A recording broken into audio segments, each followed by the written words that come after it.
Oi, gente, tudo bem? Essa é a capacitação de suppliers e visto para ODI e eu sou a Nath, VP ODI de Porto Alegre. Bom, primeiro aí eu queria mostrar um pouco do contexto de supply para ODI no mundo, pensando aí no primeiro semestre de 2017.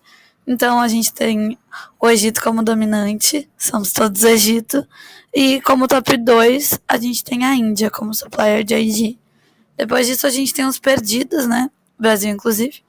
A Índia tá aqui, de América Latina e Leste Europeus, que são suppliers em potencial. O contexto de supply para o Brasil é um pouco diferente, então a gente é ainda mais dependente do Egito do que o resto do mundo. Quase 60% aí do nosso supply é com o Egito. E além disso a gente tem América Latina, Estados Unidos, alguns países da Europa e um pouquinho só de Índia. E aí sobre vistos, a maioria dos nossos destinos, então, a gente tem 9 days allowance, então a gente não precisa de visto, é só com passaporte mesmo. E aí, só reiterar aí a importância de ter sempre uma invitation letter da ESEC, uma comprovação financeira, que pode ser um cartão ou pode ser dólares, euros, depende do lugar, e um endereço fixo. Isso não necessariamente vai ser pedido pela Polícia Federal do país quando o EP chegar, mas just in case é sempre bom ter. E assim, caso o EP vá exceder 90 dias de estadia, é preciso que a gente contate o ICX para fazer uma renovação da permissão dele na Embaixada do Brasil. Então, não é nada muito complexo, mas é sempre bom ter o acompanhamento da ESEC, ainda mais nessas questões aí diplomáticas. Depois disso, a gente tem o B1, que é o Training Visa dos Estados Unidos. A maioria das pessoas que vai tirar o B2, que é o visto de turismo, já tira o B1 e o B2, sem nem saber.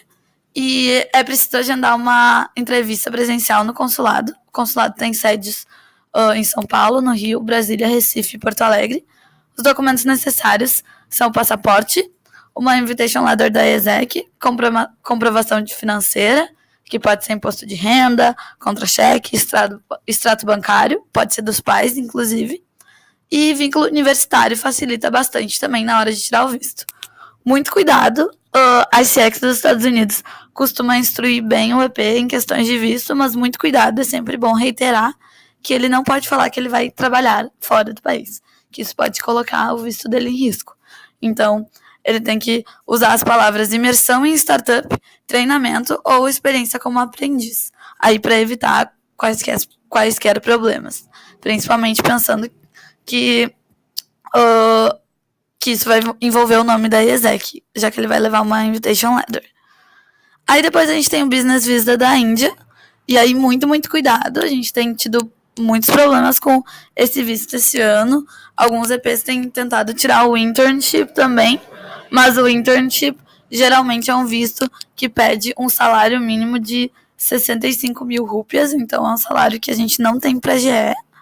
Então, muito cuidado, sempre procurem aí no Slack as pessoas da rede para pedir updates aí, mas a princípio são esses documentos e ele pode ser feito presencialmente, mas é sempre bom começar ele online e mandar as coisas pelo correio. Então, fiquem ligados aí sempre em updates sobre Índia. E, por fim, o mais importante, né, levando em consideração o nosso volume, que é o Business Visa do Egito. Ele pode ser feito pelo correio, é super simples, demora 3 dias úteis, então em uma semana isso está resolvido. Tem uma série de documentos para enviar, esses documentos eles estão todos também disponíveis no pódio da rede. Então, dê uma olhada lá no app ou de suppliers, na parte de Egito, que tem tudo isso aí em PDF para vocês mandarem prontinho para os EPs. E, bom, precisa mais ou menos das mesmas coisas, além de certificado de vacinação de febre amarela. Então, em vários postos de saúde tem essa vacina de graça.